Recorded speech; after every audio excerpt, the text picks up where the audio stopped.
హోటల్లో డిన్నర్ జరుగుతుండగా భార్గవ్ లేచి తన్మయ్ను క్లాస్ మానిటర్గా ఉండాలని బలవంతం చేస్తున్నట్లుగా యాక్ట్ చేయడం మొదలుపెట్టాడు. స్టూడెంట్స్ అందరూ వాళ్ళ డ్రామాను సైలెంట్గా చూస్తూ డిన్నర్ చేస్తున్నారు. విండో దగ్గర కూర్చొని ఉన్న నీరజ కూడా తనకు ఆ టాపిక్తో అస్సలు సంబంధం లేనట్లు బయట ఆకాశంలో దూరంగా కనిపిస్తున్న చందమామని చూస్తూ మెల్లగా వైన్ సిప్ చేస్తుంది.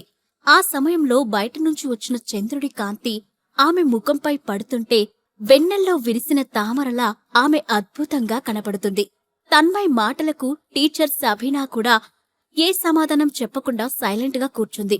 ఆమె మనసులో ఏముందో తన్మయ్కి అర్థం కాలేదు. దాంతో అతను తన చివరి ఆయుధాన్ని ప్రయోగించాలని అనుకుని వెంటనే చేతన్ వైపు తిరిగి, చేతన్, నువ్వు నా కార్ కీస్ తీసుకొని వెళ్ళి డాష్ బోర్డ్లో ఒక రెడ్ కలర్ గిఫ్ట్ బాక్స్ ఉంటుంది, దాన్ని తీసుకురా అని చెప్పాడు. సరే బ్రో అంటూ తన్మయ్ కార్ కీస్ తీసుకుని వెళ్లిన చేతన్ 5 నిమిషాల్లో గిఫ్ట్ బాక్స్ తో అక్కడికి వచ్చాడు. అప్పుడు తన్మయ్ ఆ బాక్స్ ని తీసుకుని సబీనా దగ్గరకు వెళ్లి, మేడం, ఇది నా నుండి ఒక చిన్న గిఫ్ట్, దయచేసి తీసుకోండి.